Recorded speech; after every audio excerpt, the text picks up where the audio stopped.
Hello, hello, everybody. So, welcome for a career and spirituality conversation.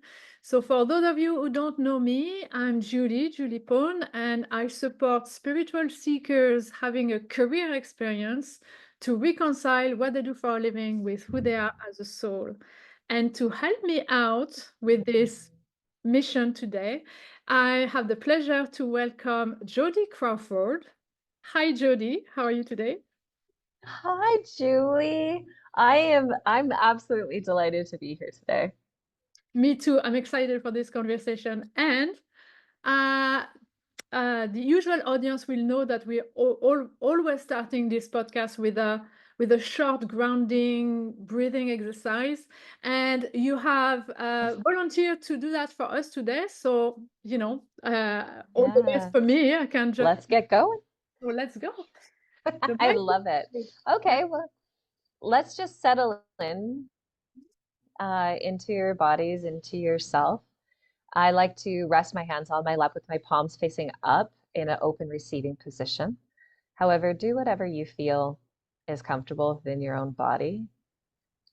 Take a deep breath in and just let it out. This time on your deep breath in, you're going to let it out and let your shoulders drop. Here we go again. In. And your shoulders are back and drop down.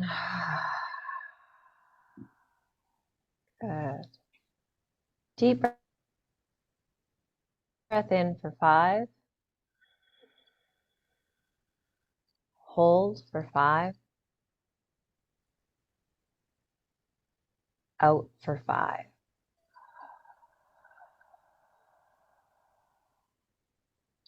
Hold. And in for 5.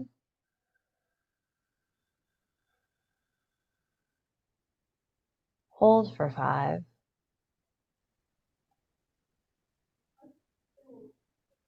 And out. Good. And just breathe naturally. And in your imagination, I would like you to picture the room that you're sitting in right now, currently. And I'd love you to bring to mind 5 things that bring you joy in that room. They can be as simple as the coffee or tea that you just drank, the warmth of a blanket that's near you, the appreciation of a chair or a gift someone gave you. Just notice 5 things. I like to count them out on my fingers to engage my hands somatically. All right, once you have those 5 things, you're going to go to 4. And these are going to be 4 things you can hear in your space. Me right now, it's the sound of mumbled voices outside, chair scraping across the floor upstairs, the hum of a furnace,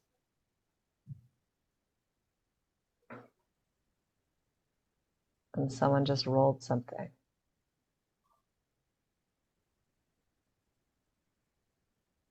Then we're going to go to 3. 3 is going to be your physical body. I want you to notice one part of your body. Let's bring your attention to it. Notice how it's sitting. If there's pressure there, release the pressure. Put your body into comfort. Go to a second body part. Notice if there's a temperature that's different, or a shape, or an ache. Pour love into it.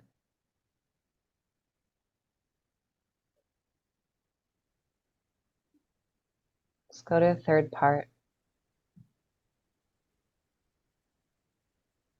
Shine light on it.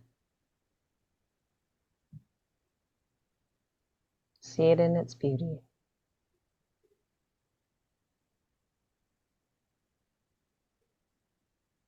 Go to the number 2. 2, we're going to engage our smell. Is there any scent that you can pick up? Possibly 2.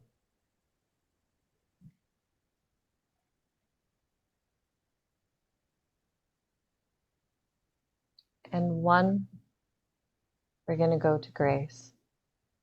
Go to your heart, right next to it to your soul seed, and see it shining light like a Care Bear stare.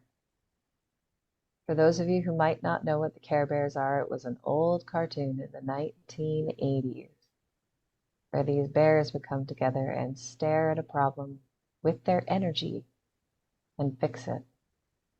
We're going to create that in our own bodies. In your soul seed, which is at your sternum, you want to imagine that there's light shining out into the room. It's going to shoot across the room, up the ceiling, and just envelop the whole space you're in love and light and peace. And just breathe that in. When you're ready, feel free to open your eyes and come on back to us. Oh, wow. That was How so is nice. that for you, Jody?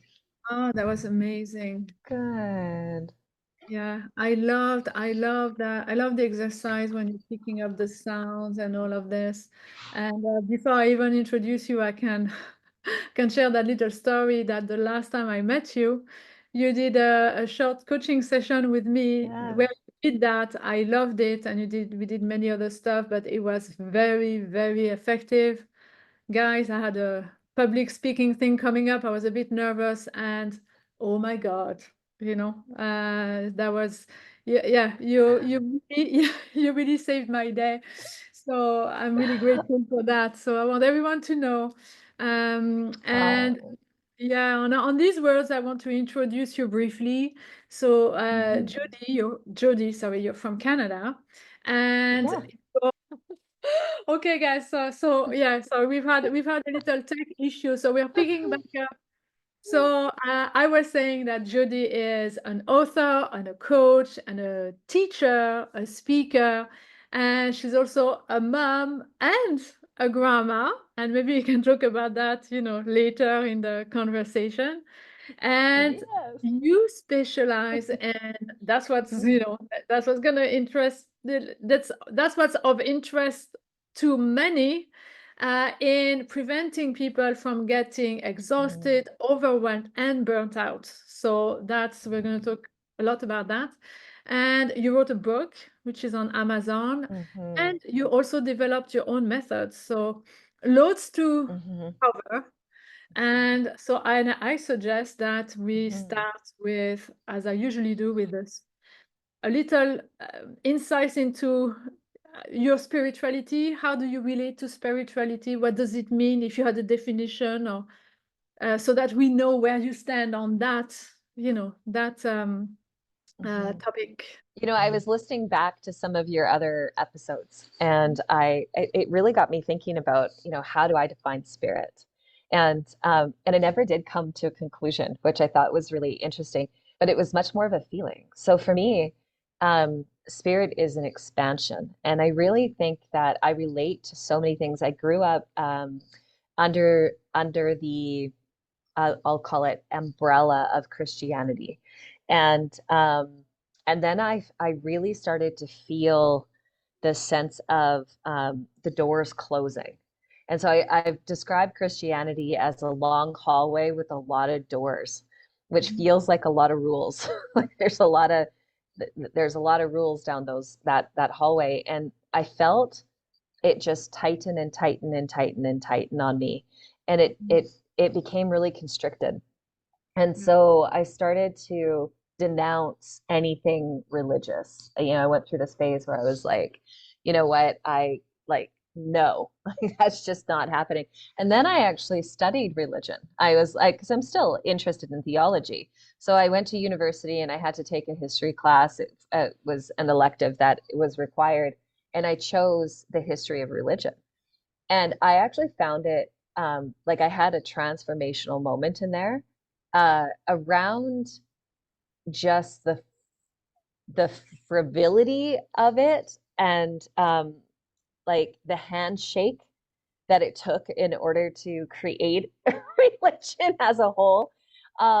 Yet also how people have just manipulated it and shifted into their own um, versions and all the things. Like, so I just find it really, I found it all really fascinating. Me personally, I went back and said to my father, like, I grew up going to an Anglican church.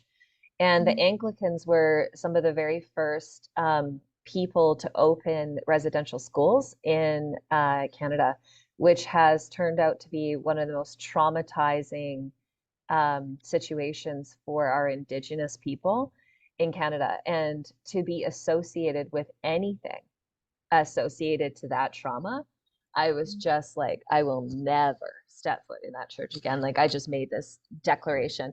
And my dad was, I remember him being devastated and him saying to me, "What are you telling me, that you don't believe in God?" And I said, "No, I think she's fine." And he was like, just like appalled that I referred to God as a feminine entity. Because of course, in that religious studies, I studied female deities, we studied Wicca, we studied all sorts of religious like modalities, I guess we'll call it. And there was a few that really landed in my heart, and they really ultimately had to do with connecting to nature, being out within the elements of the field. I really relate and connect to quantum physics. I feel very I feel that we're in the thinking stuff. I feel that we're humans, that people say that we're spirits having a human experience. That lands in my body really well as well. And I refer to the thinking stuff as God. So it's like this mix of transforming my relationship with the word God as this puppet master that was demeaning, and I could never do anything right, to God is expansion and I'm in co-creation, and the idea of spirituality. Like, remember a girlfriend of mine years ago saying, "I can't imagine living my life without God by my side." And I said, this was when I was in my early 20s, and I said, and to me, God feels like stress. Because, of course, my association was that I could never do anything right, that it was always about being rule checked and tone checked. And, if God's watching, like it was just like this, and so it felt like, like an unhealthy, damaged relationship that I was in with God ever since I was little. And so then when that cracked open after that class, when I realized, you know, um, some of the religious decisions that were made literally on a handshake, like I was like, oh my gosh. And then the interpretation and all those things, I went, okay, now I'm just going to find my own way. So I now feel so comfortable with God that I think I could fit and sit in any church, really, and pull the messages that I meant to hear, like I would in any theological study or any kind of book that really spoke to my soul. So now I really connect to the soul as a part of me, and God is like the place where all the souls gather, right? And where all of the information comes through. And yeah, that was a bit of a long explanation, and I hope that landed us into the answer. It's great. I relate to a lot of what you said, even starting Mm, by the sort of rebellion with the religion. Even though mm, I wasn't brought up in a religious environment, but we were in a Catholic school. And so Mm, then you wanted to follow all the other kids that were doing their communion and stuff. And I remember sitting in church and it was like studying a subject in school. So there was yeah. no no faith, no, I need to learn this. I remember sitting in school the very first day of catechism when the teacher went out the door and I was like, where's she going? And then there is that other Mhm. lady that comes in and she starts talking to us about this guy, you know, and Jesus, and we had this book, and all the other kids, they seem to know perfectly well what we're talking about, and I'm here completely lost. I'd never heard of this thing ever before. Like, what the hell is this? And then I went Yeah. along as if you was learning something, like you learn the alphabet or you learn history, you know. Yeah. Then eventually it backfired. I was like, I went into so much kind of like, hello, what? Stop it. And then it took me years, you know, like to get into on a religious, not sorry, not religious, on a spiritual path again. So I relate a lot to what I you said, and I love your you know your connection with the physics and the energy. So that's yeah, I relate too. I just had a flashback. I just had a flashback when you were sharing about me sitting in church in a pew and staring up at this fan. And I would Mhm. try to stop it with my eyes. Like that's how engaged I was in church. I was actually trying to project my supernatural abilities on the fan Yeah. and just try to get it to stop. So it was like, obviously, I wasn't engaged until we sang. As soon as the singing began, is probably when I felt closest to God or most connected. And I realized the arts had done that for me my entire journey. So whether or not I'm painting or Oh yeah. doing theater, Yeah. or doing Yeah. theater or drama, or there's just a connection for me that is, I understand why the arts exist. Let's just put it that Mhm. way. Mhm. Wow. And you know, from your share as well, you know, it sounds, you know, so there's God and there's the human interpretation of God, you know, on the religious side. Yeah. And yeah, I love how you described it, and that God is where all the souls are gathering together. It's a very poetic way to put words on, you know, how I think I'm seeing things a little bit in a similar way. So thank you for that. And Oh, you're welcome. yeah, yeah. And so you mentioned art. So like you know, I sort of, you know, gather that it's an important part of your life. Can you share about us a bit, like, you know, then what was your uh, professional trajectory somehow, and how, you know, Oh, spirituality, arts, everything kind of interjects this is into good. it? Yeah. So I found, I think it really began in like birth. Yet I think grade 7 was the moment of, I was not allowed to play the drums because there was one spot left for the drums to play the drums, Yeah. and my girlfriend Kim Charlton got it. That was her spot. And I remember being so angry and disappointed. I was just so sad. I really wanted to learn how to play the drums, but that kicked me into a drama class. Okay. And I was in this drama class and I was all like about it for a few minutes. And then they had us engaging in using our imaginations. Mhm. And I wasn't good at a lot of things, but my imagination was amazing. And so I was like, I can do this. And I stayed in theater and drama for my entire career, all the way into university. I have a Bachelor of Fine Arts degree in performance, and and it was just something that really connected me to me and connected me to other people. And I just started to hone this craft and get better and better and better at it. And but I was in a relationship that was very constricted, and Mhm. he had a lot of fears about me going off and becoming a star or going off and playing big. And my desire to play big made him feel small. And so he created some manipulation that I bought into fully in our relationship, and I never pursued it. And instead, I got a additional degree and became a teacher. And Okay. of course, I ended up teaching a lot of theater, a lot of drama, and that was wonderful. And it became this kind of lethargic space for students to be able to share about their journeys. And some of the things that they had to share were so deep and so dark that I would close my classroom doors and allow it to be within the space, but it would never get performed publicly. But it was their way of healing. And so that was my very first moment of like looking into drama therapy, where I was Mhm. like, I wonder if that would be a thing because these kids, they're getting to act out and they're getting to say the things that were secrets that were stuck inside their body.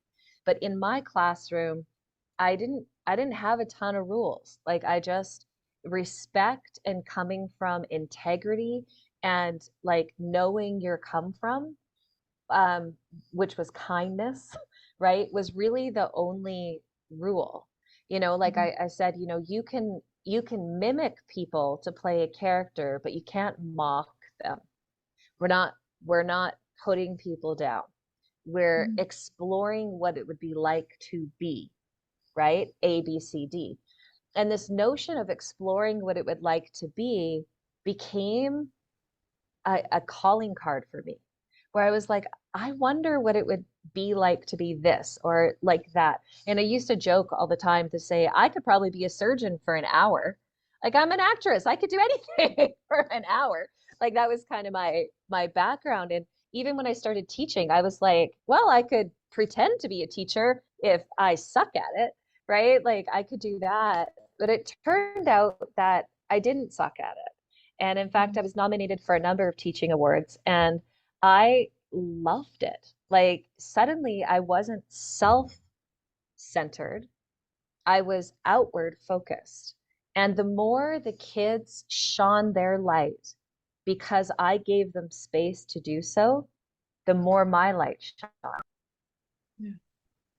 So when I learned to be more outward focused, I realized that that really was my dharma, that being able to provide people to be able to rise and be the best versions of themselves, was like, I was like, that was my next calling. And so I decided I wanted to open my own school. And I was going to get my master's degree in school systems and create a system where, kids, people could come at every age and they could design the curriculum for their life, right? Where they could actually choose the subjects they want, how they want to be, but there would be a being focus and the doing focus and an opportunity for people to look at all areas of well-being, right? And so I started a studio called Studio Me in the community that I was living in. And I realized very quickly that that in and of itself became a spiritual experience. I hadn't been yet. And I was building the studio and I put a thing on Facebook and he answered, um, Matt, and he just fell in love with the idea of what I wanted to create for people. And while he fell in love with that, he fell in love with me. And we ended up writing like messages of love all behind the drywall, like cute poems. He's a poet, so we wrote poetry all over the studio, and then we painted over top of it so that it walls. And so people would come into our space and they'd be like, wow, it just feels different in here. It's so interesting. And we had it energy clear. We would bring in crystals and rocks and stones and like all these different things. We smudged, we ran drum circles. We had yoga practitioners working out of there. So we had a variety. We ran art classes and drama classes and just all kinds of modalities that allowed people to shine. So our motto for the studio was you can teach a class, you can create a class, or you can join a class.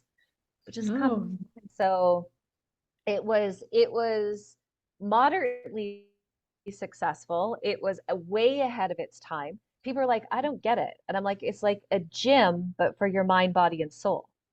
Like you come and then you could like do all of these things for yourself. And they were like, huh? I just don't get it. So it was very challenging in the community that I was in, to really link it. But as people started to gather over the 5 years that we ran this, really started to get to momentum. And then the year that we shut it down was the pandemic, during the pandemic. And they had put all these rules in place. The studio was only like 1,000 square feet. And so with people being 6 feet apart within that space, it wasn't perfectly rectangular either. So we could only fit 3 people in the space. And so it will for any of the instructors, it wasn't viable to continue. So we ended up shutting it down. And then that transitioned me this whole time in high school and parenting teenagers and sitting on committees, and I was on the arts council, and like I just honestly irons in the fire, irons in the fire, irons in the fire. And my connection to source at that time was just praying I would stay alive. I was like, oh my God, please just give me the Oh. energy to like get through the next day, right? And so my dreams were crushing me, Mhm. right? And where I woke up and I couldn't physically get out of bed. And I was like, what's wrong? And it actually scared me. Like it really, really scared me at the time. And I realized that I was sick and I didn't know what it was. And I didn't have congestion or I just was beyond exhausted. And I remember crawling to the washroom and praying I would make it to the bathroom, and I did. I did. Where I was like, something's got to shift. Something's got to shift. And I made some doctor's appointments. I got some blood work done. I went in all of the medical route. I also went to acupuncture and massage and all of those things. And the overwhelming, resounding, I mean, there's lots of stories. The overwhelming result was that it came down to two paths. So I really did have two tracks that I felt that I was on. It was like it kind of came to this definitive moment where a doctor had said to me, if you stay on this path, you are going to get sick. Mm. Like that is the end of this path. Yeah. And or you can do a path of health. And of course, most people would be like, well, duh. Like, of course, I'm taking the path of health, right? and and I think there's because I immediately in that doctor's office was like, no, like very loudly was like, no, Mhm. that is not going to be my journey. I absolutely am not going down to end this life in illness. It's not Ah, happening. And for a so second, I thought, I didn't know what that meant. okay, for a second, I thought you had said no to the path of health. I'm like, what? Okay, sorry. What Is do you mean? Yeah. Um, a lot of people say no to the path of health. Yes. And that because that means giving up a lot of things, right? Okay. And so for me, it was getting off of all of my committees, which I had dedicated. That's how I connected to community, was through my committees. So I was like, okay, that was very, very challenging.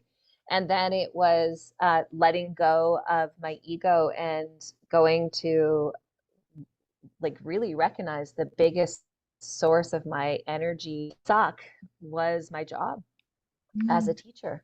Okay. So just so I get it clear, when your doctor talked to you, your first reaction was when he announced the plan, if you wanted to get on the path of health, you were sort of like, I don't want to do that because I don't want to lose all of these things that I'm doing. Is that what happened? No, it was the opposite. Oh, okay. I was like, I have to. Okay. Like because she painted a bleak enough picture that I was like, I'm not going to get to see my children grow up. I'm actually not going to get to see my grandkids grow up. She painted the picture that leads to death and an Oh, early death. yeah, yeah. And I was like, no, no, that's not happening. So what's health look like? Mm. And basically health looked like letting go of everything that I loved and held dear in my mind. And that was devastating for me initially. And I remember just lots and lots and lots of tears because I didn't know who I was if I wasn't a teacher. And in my imagination at that time, there was no way I could teach outside of the system. I was like, you're a teacher, you're not a teacher. And this has been my identity for well over 20 years. And I love it. Like I'd skipped to school. Like I was annoying as a teacher, right? Like I was like, I loved it. So, um, but I had to take that risk. The other thing I was up against was I was the primary income earner in the household because my husband had taken on the role of getting the studio going. And the studio, as I explained, it took up to 5 years to get it in full roll. And before we were making money at that business. And so there was 5 years where, this family of essentially four was living, sometimes we had five, so we took in kids often. Um, so this family of four was living off of a singular paycheck. So it was like, well, my dreams were, brewing in this side.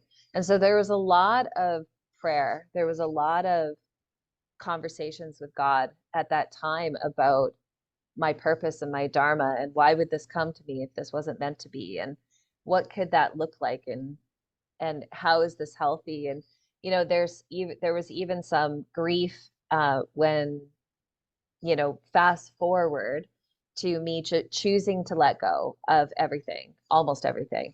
I was coaching privately at that time, so I kept that. I let go of my career. I quit my job. I let go of all the committees I was sitting on. I stopped working out, which it was my like go-to for stress relief. Um, and I added a bunch of things into my world, which amplified, and that was the first was to lay in a hammock, which at the time was like my biggest nightmare. Like I was like, spend time by myself doing nothing. I'm sorry, what? Gross. No.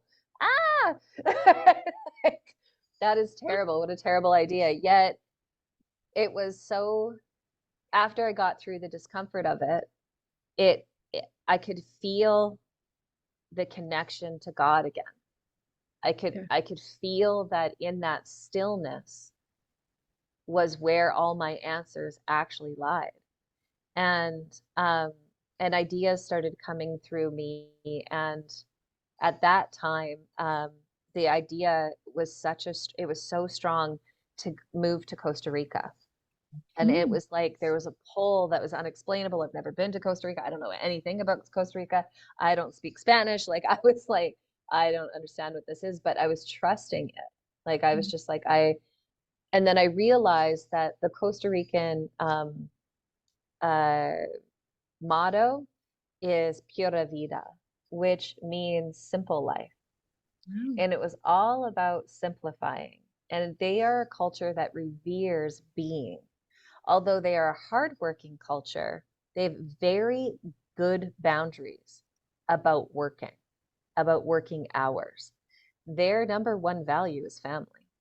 And so to be able to go there, like as a culture, of course, I'm sweeping that. Obviously, there's individual nuances in there, but to go there and learn how to be would be like learning how to read a Greek alphabet or learning how to I just had no idea what this concept of beingness was. I just thought that was such a I don't even understand what that means, but I'm listening to what's coming through and trusting it. Yeah. Yeah, exactly. So yeah, I went to my husband and I said, so I'm going to Costa Rica. And he was like, I'm sorry, what? And I was like, I'm going to Costa Rica. I would love you and the boys to come, but if you don't want to, I recognize that it's not your journey, it's mine. And we'll find a way to make this all work, but I have to go. And he was like, well, I'm coming.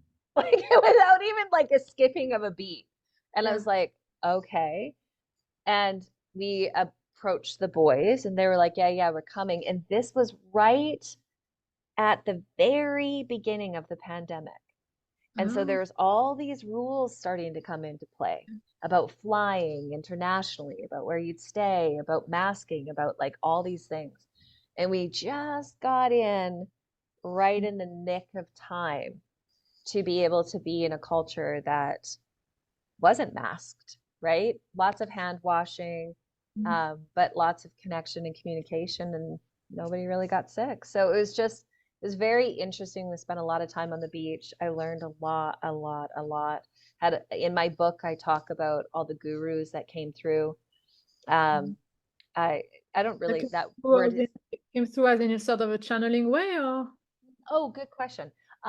No, more of like actual people I met on the street, wow, okay. like like Regular a day man. gurus. Yeah, yeah, everyday gurus, where I was like, was that message for me? Oh, that message was so for me. And it was, like one guy I speak about, I'll give you just a really quick example. He yelled across the street.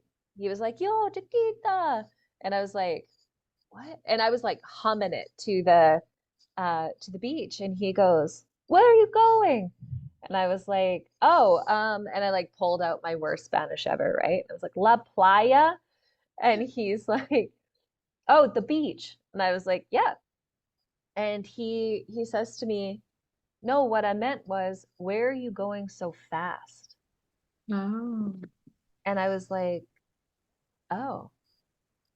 And then you know, replied, "The beach." And he goes, "Yeah. So you're in Costa Rica now?" He goes, "Here we move like sloth. Slow down." And I was wow. like, "Thank you, sir." Like I just like pointed at him, heard it, felt it Yeah. fully. And I was like, I grew up in a culture where faster, better, easier, most efficient are like some of the highest values. And I was embedded in this culture of slow down. And I had a variety of different ways. The rain would slow you down. Mm. The banking system, you would go to the bank to get out money and there wouldn't be any money. Oh, wow. Okay. Yeah. They'd be like, "Oh, we're out of money for today." And you're like, I was like, "What?" Like it just Okay. Uh, yeah, it does not exist in Canada. That does not that doesn't even I'm like, "I'm sorry, what do you mean you're out of money for the day?"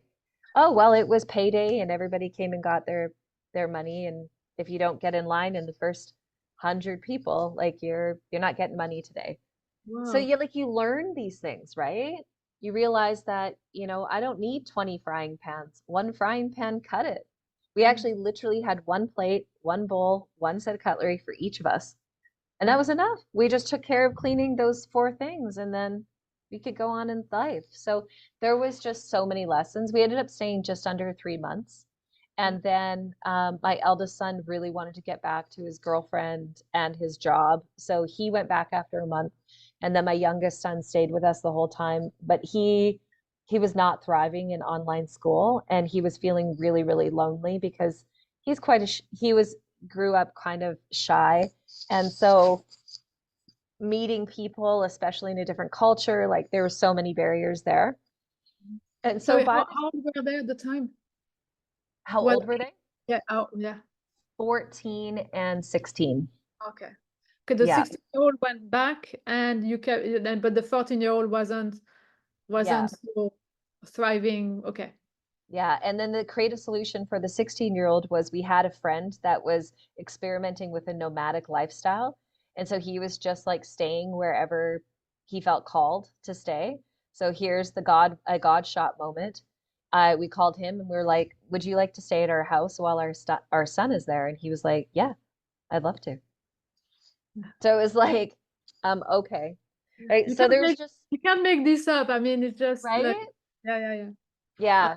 Like, Awesome. yes, let me provide you a solution while and oftentimes, I mean, that's one of my favorite relationships with spirit is to be like, you know, there's this, if there's meant to be a solution for me, help me see it, right? Because sometimes roadblocks I've realized are put up because you're not meant to go down that road. Yeah. That road is not for you. Mhm. That road could lead to A, B, C, D disaster, right? And so, yet, even though I can't see it at the time, I mean, as simple as I had a beautiful lady. She won a coaching session with me, one on one. And for whatever reason, my system double booked her in with when I was doing training, Mhm. but I couldn't see the booking. So I only saw my training booking and it just didn't come through. She couldn't. So she's like leaving me messages going, "Hey, I'm in the Zoom. Hey, I can't seem to get on. Hey, are you okay? Hey, I guess this isn't gonna happen." And I'm like, I come out of my training and I'm like, "Oh my gosh, what happened here?" And I don't understand what's happened. So then fast forward, I get back to my system. I'm talking to my assistant and I'm like, how did this happen? And neither of us can answer it. P.S. Like neither of us have an answer. Has never happened to anybody before. Don't know what's going on. So I reach out to her and I said, "Hey, I'm sorry. I really don't know what happened. However, can I move you to next week?" She's like, "Absolutely, no worries, all good." So next week she clears her schedule and the same thing happens, Julie. There, What? yes. So there's another meeting that goes in, and I really live by my calendar. So I'm like, I'm not relying on my memory. I'm really living Yeah. by my calendar. And so this was just yesterday. And and so she writes me, and of course she's really upset, right? She's like, "I wasted my time, and maybe you should choose someone else," and da da da. So I've left her at this point. I phone her, right? And I'm like, "Hey, I'm just going to leave you a message. I want to, I deeply apologize to you. I understand the belief around time. I value time myself. I do not want to waste your time. I'm not certain what's happening here. Yet, um, if you would, I am interested in coaching you. If you would like to make a time and invite me into it instead of you working around my time, I'm open to doing that." And I just left it on her plate. But then I sat back and I was like, I believe in divine timing. Mhm. So there's some reason that happened that I don't get to see, Yeah. right? I don't get to see in this moment, but I'm deciding to fall into trust that it was meant to be that way for some reason I can't see, Yeah. right? So, yeah, so I think spirit, like when you think about how it is infused in my job, it, has traveled with me through all of that time. I ended up getting into Costa Rica. I put together a mastermind masterclass while I was there. In the two times two, I did it twice. And between the two classes, working 2 days a week, 4 hours a day, and those days, I made my entire teacher's salary. Oh, wow. Yeah. So I cried. I actually wept when it came through. It still makes me a little emotional Yeah. because I thought I was so stuck in one way. Like I was so stuck in my illness, I'll call it, of working to survive Mm. that I couldn't see another way.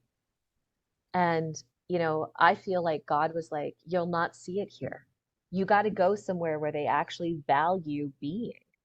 Yeah. Right? Like I remember being my another guru I ran into was a massage therapist named Meg. She gave me a 3-hour massage, Julie. Oh, wow. 3 hours. I cried, I slept, Yeah. I came awake, I was alivened. The experiences I had during that massage were transformational.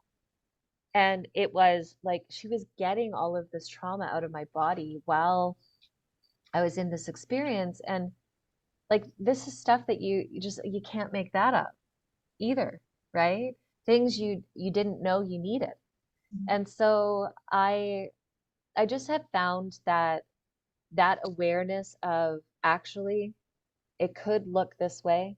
I read Tim Ferriss's 4 Hour Work Week, the book Yeah. 4 Hour Work Week, Yeah. and I was like, yeah, okay, Tim, right at the time. But then I was like, you know what, there's something to this.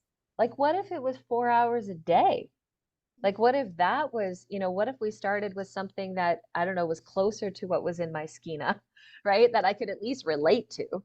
But when I went from working 12 to 14-hour days as a teacher to making the same salary working 2 days a week, 8 hours total, Yeah. I was like, anything's possible.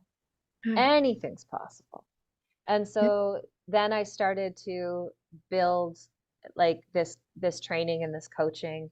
I built like 42 courses and then realized that that's like I love like that's what I did for a living for so many years, interpreted curriculum, built courses, like that's part of teaching. And so I built all these personal development courses and started administering some of them like around my area to teachers. Like I would go into teachers conventions, get brought into conventions, um, and into local libraries. I started there as well. I had been doing personal growth and development work for years in that. And that was the first time, 2012, during that work was the first time I thought maybe I could do something different, but I don't Mhm. know what that would be. And I just never really made the different was potentially the school, right? Potentially Studio Me. Maybe that was going to be the different. But all of the years of staying in the work in personal development work and working on myself got me into this passion around providing spaces mixed with Studio Me, um, to have people work for themselves. Mhm. And so like work on themselves, sorry. There's And something so, that, yeah, that inspires me in your story, because if I understood well, is like you basically had a burnout, even working, doing technically a work that you loved. It wasn't yeah, that, like, stuck in corporate, like being bullied out. No. So no, to me, it goes to show that it's not just what you do, but it's like how you do what you do, yes, what yes, state of being you do what you do. yes. Mm. And you know what? It was like, and sometimes like being in the right place at the right time, there was a really pivotal moment for me in Canada as well. I had parent teacher student conferences and there was a parent that had come up to me. There was actually quite a long lineup, which by the way, in school is not a good sign, Julie. That's not like Ah, yeah, like you don't want that typically. Like yeah. typically, but there was one lady in particular that said to me, "Do you teach adults?" And I was like, yeah, actually, maybe. Yeah, as in like I've been a mentor teacher for years at that by that point, right? But I'd never thought about like teaching classes or putting classes together for adults until that moment. And Mhm. so that was one of the earwigs and seed plants that also led to, ultimately putting together the mastermind class and several classes since, Yeah. So so the, that I the can teach mastermind online. class, it was when you put it up when you were in Costa Rica, right? So Yeah, like it feels like, there's been loads of seeds yeah, planted, and they were planted at the time where you were uh, actually doing things the wrong way, sort of, so to speak. yeah. And then suddenly you have all of this that is compounding. And then the minute that you just stop and start adopting Slow the down. slowing down, then Yeah. bam, everything just kind of, all the seeds grow and flourish, and Yes, that's that's it. what a beautiful image. Yes, that's exactly it. So Mm. it was during that slow down time, and that's where the book came from because I felt like the book is mostly channeled and it came through me when I was in Costa Rica and I really felt lied to by society. Like I Ah, was like, what do you, because I was kept being told that, the more you work, the harder you work, the more money you would make, the more successful you would be. It was just like this drive-based culture. And I mm, was like, well, what is success? Like, what is that to you versus me? It was more time with my family, more successes, more time on my own, traveling, success. Like, what do I need and desire to feel successful? What's that look like? And at every stage in your life, that's going to look different. At one point, that was owning a big house and, all these things. Right now, I'd actually prefer to live in a tiny home and go travel the world. Like, that's like, yeah. kind It's of my funny, prayer. yeah, it's that this culture of like more, more, more, and like it. Don't we also say less is more? And how come less is more? Like the only area where we seem to not want to apply it is work. Yeah, that does seem that way, Yeah, doesn't it? yeah. Like I find it really interesting how, yeah, even doing the thing that I loved, as I was doing it, it just became this overwhelming Mhm. piece, right? Because as you talked about, it was like how I was doing it. And so then part of the book was getting really clear about like why didn't that work? Right? Like I was following my dreams, I was following my passions. Like what was it that wasn't working? And it was that I was in my masculine energy 24/7. And it was drive and focus and conscious effort. And all of those things take ATP, they take energy, Yes. right? And so even when I would sit down with clients at the beginning of my journey of working with them with the pink and blue energy solution, I would say to them, what do you do to relax?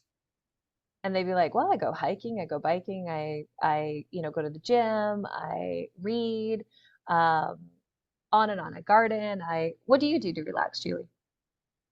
Oh, I take pictures. I swim.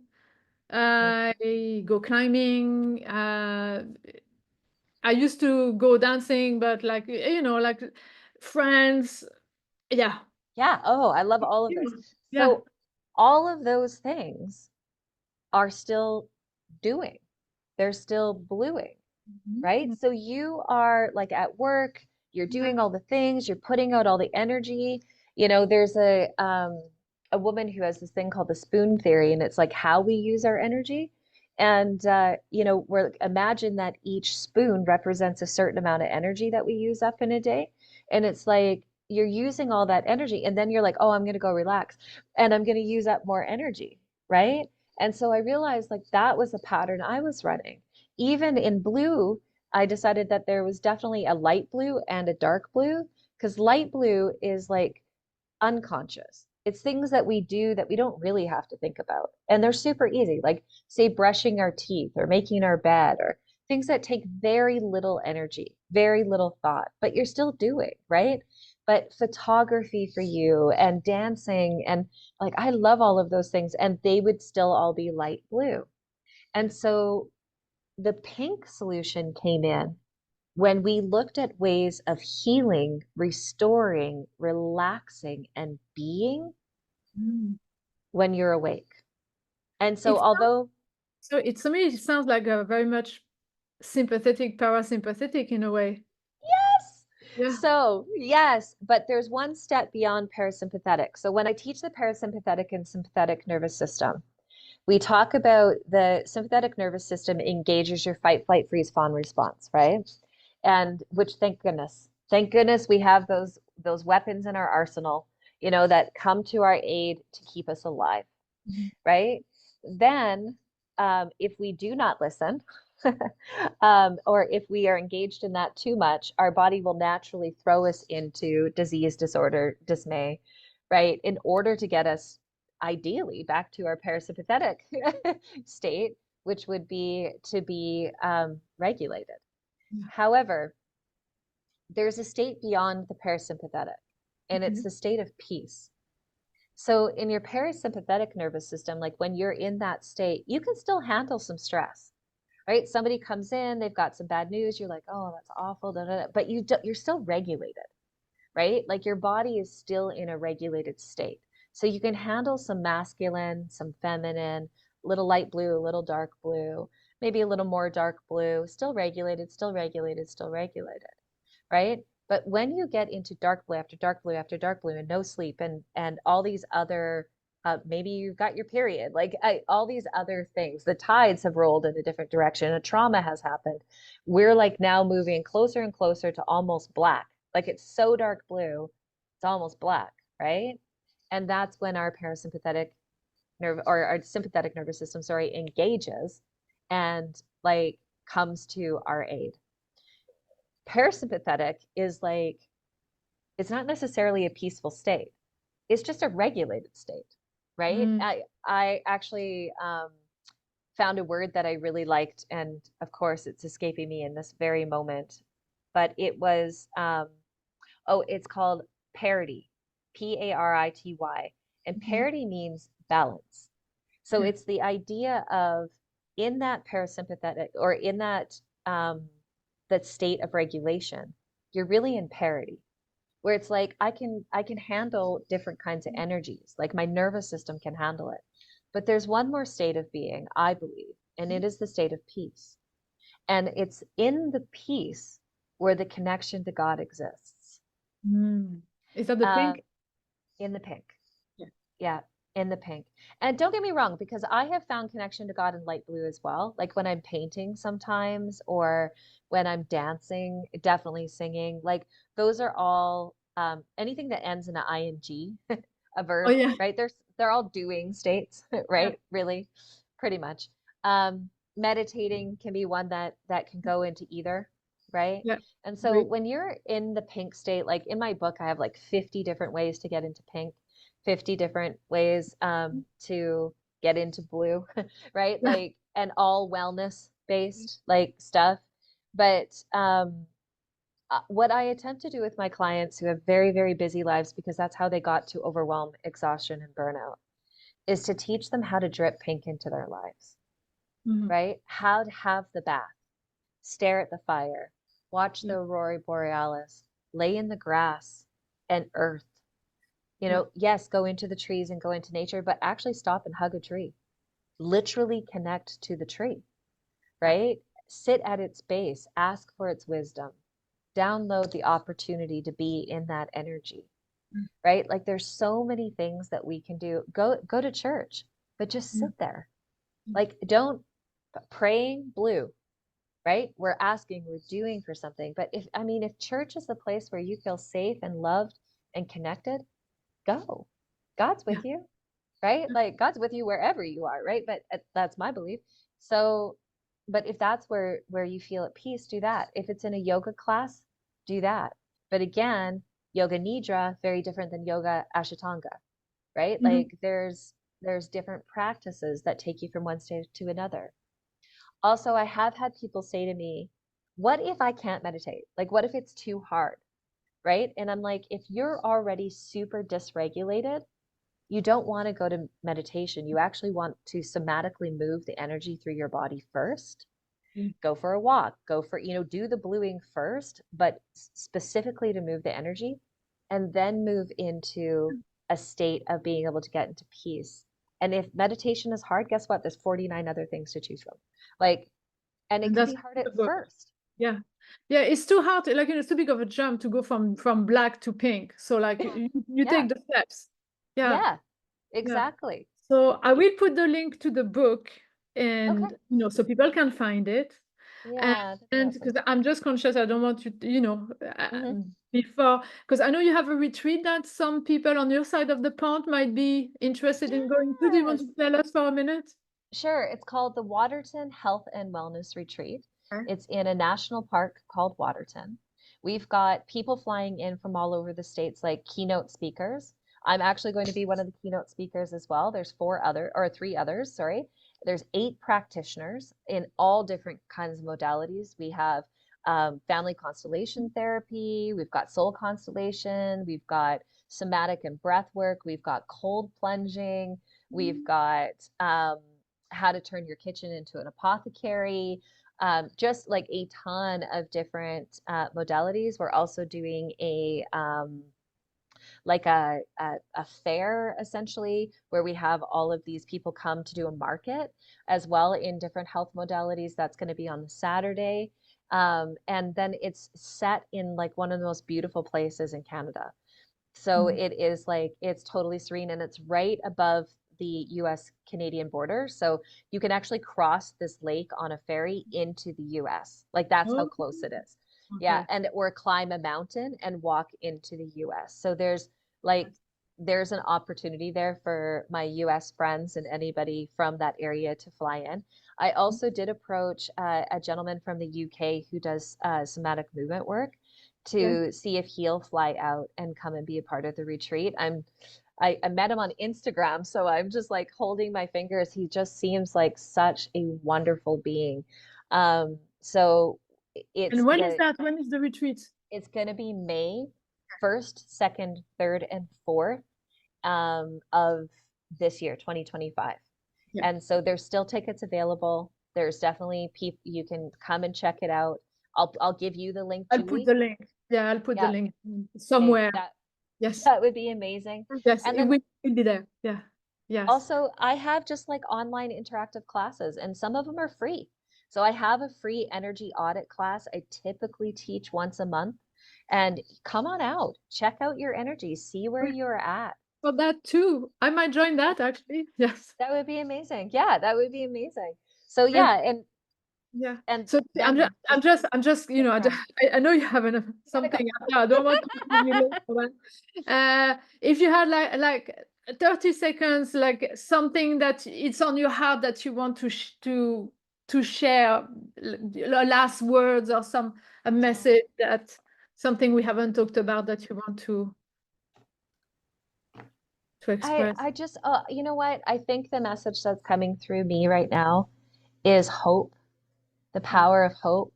You know, in personal growth and development, people have often quoted hope as smoke. Like, oh yeah, you're going to be on that hope smoke. Hope I'm going to get that done. Hope da da da da. And they see it as something super negative.